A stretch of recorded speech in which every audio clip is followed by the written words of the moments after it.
So let's start the second half of the morning session with Matteo that will talk about the numerical model of extreme core collapse. Thank you, Olivier. Can you hear me well from behind? Okay, great.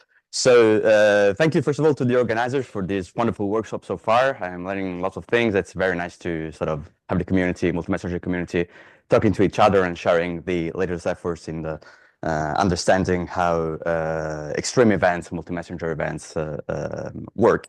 So I will continue through this line of talks, focus mostly on numerical models, theoretical models, trying to understand the underlying physics of extreme events. Contrary to what you've heard so far, which was mostly focused on neutron star mergers, compact object mergers, I will focus specifically on the other source channel of these extreme events, which are core collapse supernovae, specifically extreme core collapse supernovae, very energetic events. And more specifically, the efforts to, as a community of modelers, to sort of try to establish the level of agreement of our sophisticated models. There is lots of physics within, and it's important to sort of take everybody's work and try to understand where we're at and what we need to do to improve our models. So these are, you can see all the list of collaborators that are involved in this ongoing project, comparison project. And so first thing first, just a bit of context of the physics. So we're talking about core collapse supernovae, so the end of life of massive stars having more than typically 8 solar masses, which are one of the main channels to the formation of new compact objects, neutron star black holes. We know that these events are extremely energetic. They provide dynamical feedback in the host galaxies when they occur, and they are therefore also very efficient particle accelerators. So there's lots of energy that particles can take from the system, can be accelerated, and therefore provide a whole plethora of high energy and non-thermal emissions on all wavelengths. There are the poster child events for the multi-messenger emission of signals. We have, so they are sources of gravitational waves, neutrinos. In fact, the first multi-messenger detection was supernova 1987A, which was the combined detection of neutrinos and photons. And last but not least, as we heard from Daniel, these are systems where explosive nucleosynthesis allows the production of heavy elements that stellar nucleosynthesis cannot hope to achieve. And therefore, they are a crucial step into the evolution of galaxies and the universe as a whole. We know that in terms of energy, the majority of the energy of core collapse supernovae is essentially lost. Thanks. in neutrinos, 99% of that bulk of budget, 10 to the 53 ergs, is basically lost in neutrinos. Just 1% goes into the ejecta, and a tiny fraction of that goes into gravitational waves. But in terms of information, we know that gravitational waves and neutrinos are quite complementary messengers. So, but neutrinos, they're not just taking away a bulk of the energy, but they also play a fundamental role when it comes to making the star explode, because we know that the vast majority of core collapse supernovae happen because of the so-called neutrino heating mechanism. That means that a small fraction of the neutrinos which are produced due to the ongoing accretion onto the proton-neutron star that emit it, they decouple from the proton-neutron star, but they deposit some energy behind the shock that would otherwise stall. And that injection of energy drives turbulence, convection, and gives the extra push to the shock to actually make the star explode. So this is, let's say, the 99% of the cases, but these are the regular cases where neutrinos do the heavy lifting and the energies are sort of a regular standard. But what it comes to when we have sources such as hypernovae, long gamma ray burst, supernovae, all these sources that exhibit exceedingly high either kinetic energies or luminosities, or for instance, plateaus in the X-ray light curves. These are all sources where neutrino heating mechanism just doesn't provide enough physics to account for that kind of energetics. And so we know that we expect the combination of two main ingredients, fast rotation and large-scale magnetic fields, to be at play and to essentially provide the extra energy budget to make the extreme event occur. And rotation is essentially the energy reservoir, the extra energy that you need to power up the sources, and large-scale magnetic fields are required because otherwise there is it's quite tricky to extract that rotation. So you have to tap into the rotational energy by slowing down through magnetic stresses the central compact object. And this is something that we have been able to reproduce through the years with these extreme jet simulations. And of course, as I mentioned, magnetic fields are fundamental ingredient, and their origin is still, as we heard from Alexei, a matter of study and sometimes debate. The origin can be, there are several suggestions. So origins that go trace down to the progenitor star, maybe something that has to do with a previous stellar merger that has amplified the magnetic fields, or proton-neutron star dynamos. So dynamos that amplify the magnetic fields within the time scale of the explosion itself, and then can sort of produce and allow the explosion. So, but regardless of the origin of the magnetic field, we know that the dynamics of magnetic field and rotation is fundamental to understand how the explosion occurs, but also to explain, for instance, what is the outcome of the explosion in terms, for instance, of production of heavy elements, the nucleosynthesis. Here you see a plot of nucleosynthetic yields of heavy elements produced with calculation based on core collapse supernova models of very energetic events with strong rotation magnetic fields. And one thing that pops out is the fact that you have quite some difference in terms of the ability of the models to reproduce. For instance, the first peak is pretty common for magnetized models. The second peak is something that we observe only when we have a strong dipolar aligned magnetic field, so a very specific configuration. And the third peak is something that these models, at least in the first second or so of the explosion, really struggle to do. And so we are starting to understand that the dynamics of the accretion, the transport of angular momentum, and the ejection of neutron-rich matter is something that crucially impacts the yields. And essentially, we need to understand how these, the details of how this happens. And so there was a question about the impact of nuclear astrophysics, nuclear physics parameters that come into play in this calculation. So when it comes to the vastly unknown or uncertain masses of the neutron-rich nuclei and then decay, or when it comes to the beta decay reaction rates, structural reactions, these are all ingredients that are inside the nucleosynthetic calculation, so sort of under the carpet. And one may ask themselves, well, what happens when we take into account the uncertainties? And when it comes down to these yields, what we saw is that by far the largest uncertainty comes from the dynamical modeling of the magnetic fields and the mass itself. So when we play with these parameters, these curves do not change that much. But when we just change the distribution of magnetic field, it changes a lot. And so that means the explosion efficiency directly affects these results. So we need to get the dynamics right. And so this is essentially something that a difficulty, uncertainties that stem from the vast landscape of possible, so the combination of initial conditions that we need to take into account. So we start with some progenitor and having some core mass, some degree of mixing, some degree of mass loss during its life, which are already quite uncertain. And then we need to take into account and sort of make a guess in terms of what's the rotation rate, what's its profile at the moment of collapse, which is again very uncertain. Then magnetic fields. How does the dynamo evolve over the course of hundreds of millions of years or billions of years in a 1.5 dimensional model of a star? That's quite tricky to get right. And so we also have uncertainties in the pre-collapse dynamics. What are the perturbations? What does the star look like the moment where it starts collapsing? All these affects the outcome of the explosion. But on top of that, then we need to decide what are our tools to model this explosion. We need to decide in which way to treat gravity. So either go full GR, and that sort of puts some constraints in the amount of time that you can follow your model, or you can have some more approximated pseudo-Newtonian treatment of the potential, and that sort of has some shortcomings. Then you need to have neutrino treatment. This is not an optional. So you need to be able to trace the interaction between neutrino and matter, and the accuracy with which you do that can have a direct impact on the dynamics, specifically for regular core collapse supernovae, but also on the nucleosynthesis for sure.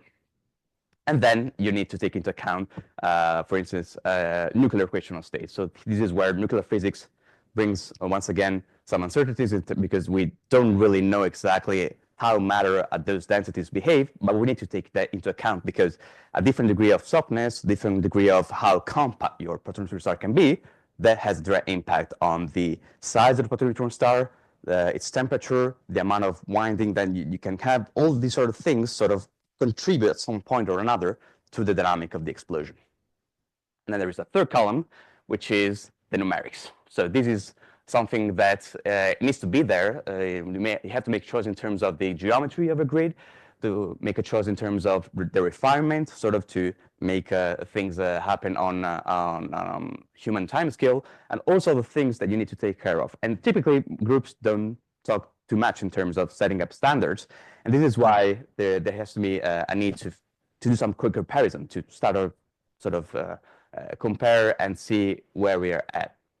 So there have been some quick comparison in the recent years. I will just breeze through it. We can discuss this later. So in terms of regular quick-collapse supernovae, we know that the agreement is not too bad. We know that there are some deviations in terms of the neutrino helium efficiency, but these are something that goes along the line of, let's say, a few percent or almost 10%, and something that has been solidly and robustly assessed. But when it comes to rotational, multi-rotational models, we see that the deviations are quite larger. We have this here, a comparison of 2D models, and already we have some quantitative deviations between two different codes, which allegedly should have the same initial, well, allegedly, they have as much as possible the same initial conditions, but they struggle to have the similar results. And all comes down essentially to the way the angular momentum is transported. That is the main ingredient that then dictates how the explosion behaves. So these are 2D models. The objective of the study I'm going to show you is to go 3D and to add more models and sort of try to make a more solid statement as to how quick-collapse models are performing nowadays. So these are the codes that we so far have included in the project. There are maybe some of you, mostly none of you actually, will know that, but these are some of the state-of-the-art codes used to perform the gravitational collapse of stars in all kinds of regime. But in this case, we are considering fast-rotating, highly magnetized models, which are essentially the progenitors of long gamma-ray bursts. So there are different grid geometries, neutrino treatments, and dimensionalities. And we use, of course, the same nuclear equational state. And we also included some non-asymmetric perturbations because we know that those perturbations affect the explosion efficiency right from the get-go, and also can leave a signature in the multi-messenger signals that we can produce. So in terms of initial conditions, we have a pretty standard progenitor of 20 solar masses at zero age main sequence. We have a standard analytical rotation profile, which is a very fast rotating core, 1,000 kilometers, and then constant angular momentum profile, and then a aligned dipolar magnetic field. So as simple as a standard as you can get. The results show us that there is quite some spread in terms of the expansion of the shock already in the first 50 milliseconds. So we have the same models that some of them are pretty fast in expanding the shock. So all of them explode, but to very different degrees. We have the Endosalcar code, the 2D and 3D models, which are the fastest, and the slowest are the model produced by the Japanese group, the 3D NSE IDSA, which has a different neutrino mechanism, neutrino treatment. In terms of energy of the ejecta, we have the trend is very similar between different codes, but there's an offset in terms of the onset of the actual increase of the energy. And as you can see, the simulations are just too short now to say something about the actual final energy of the explosion. But the trend is very similar. Quantitatively, we had the same explosion. Quantitatively, this is a bit more tricky. So these are a couple of animations showing on top the distribution on a meridional plane of the ratio of magnetic to gas pressure. So this tells you how much dominated by magnetic fields the fluid is.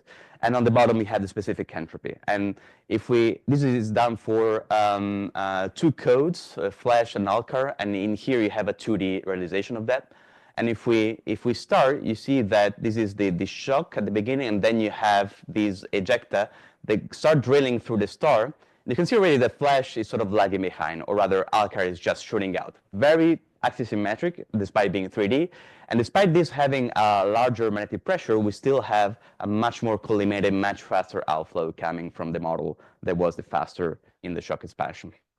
And if we zoom in into the animation, we see that already at the base of the outflow, we have in flash some wobbling, so some non-axisymmetric modes being excited, whereas for Alcar, this is not really the case. So we think that this is mostly a matter of resolution of this model being a bit too poor to capture this. But this is something that quantitatively tells us that we are not on the same level with respect to these two models. But we need to go we are trying to wait for some extra data to assess where we should look at in terms of convergence. If we look at the particle neutron star, I mean, diagnostics are pretty close in terms of the mass of particle neutron star. In terms of the moment of inertia, there is some outlier, which is the flash code. But this is, again, a feature that is mostly due to the resolution. So by having an enhanced resolution, which comes very expensively, this curve tends to then overlap to the others. If we look at the kinetic energy of the particle neutron star, some codes are clustering, others instead have a different degree of rotation. And this is telling us that some codes don't track rotation within the particle neutron star the same way. And this is probably related to the fact that some codes they carve a spherical shell within the center just to allow for an integration which is practical, instead of having maybe some multidimensional description of the interior with some coordinate scheme. Just a quick couple of slides in terms of neutrino gravitational wave emission. We're starting to do some analysis on these models, and you can see these are light curves along the equator for electron neutrinos, antineutrinos, and heavy lepton neutrinos. And you can see there is a sort of this outlier in the coconut code, which uses a different neutrino treatment, the fast multigroup transport approximation. So it is not too surprising that there is some differences here, whereas for flash and Alcar, we are pretty much in agreement. For electron antineutrino, there is a bigger spread. And this is something but there is some overlap as well. And we know that this phase is quite important when it comes to characterizing the accretion phase of matter on top of the neutron star and the emission of neutrinos. And for heavy lepton neutrinos, something along those lines with a rapid decay of, again, the coconut. And for gravitational waves, this is an example of the strain along the A plus and A cross polarization along the equator. And we see that this is the bounce signal, very axisymmetric just due to rotation, which is relatively similar. And then we have this memory signal that starts arising. We do expect this due to the asymmetry of ejecta, this kind of signal. And it's, once again, there is an offset because our explosions are not right on top, but there is some delay due to the different efficiency. And we're starting now to collecting more data. This is an attempt of having a spectrogram, which is a very short time window. This is frequency against time with a conveniently unreadable labels. But essentially, between Enos and Alcar, we have some features that do not really overlap. We have an excess of power where in flash this is not the case. So we still have some work to characterize it. I'll leave you with my conclusions. And in terms of goal, we're trying to refine our analysis, collect more data. But this just showcases the need to do this in a more systematic way in sort of to provide an improvement of our models and ultimately some more robust prediction for observations. Thank you for your attention. Thank you, Matteo, for this nice talk. Is there any question for Matteo?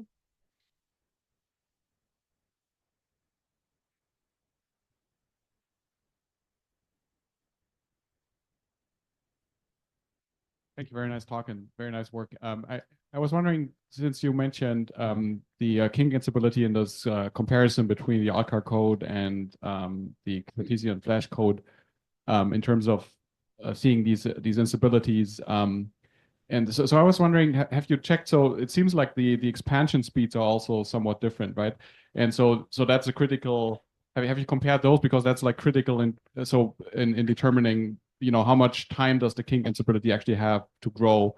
And so, you know, there could be intrinsic physical differences between the scenarios in terms of, you know, neutrinos, neutrino absorption, but also, you know, colloidal to toroidal magnetic field strength in setting, like, you know, what the jet power and expansion speed is, because that then determines whether the kink instability can develop or not. So maybe it's not just a resolution. So bottom line, maybe it's not just resolution, but also like different physics, right? Yeah, absolutely. The point is that having that kind of different propagation of the shock might still be somewhat dependent on the amount of dissipation that you have, because if you have more dissipation or less dissipation, that kind of affects also the amount of magnetic pressure that you're able to build up.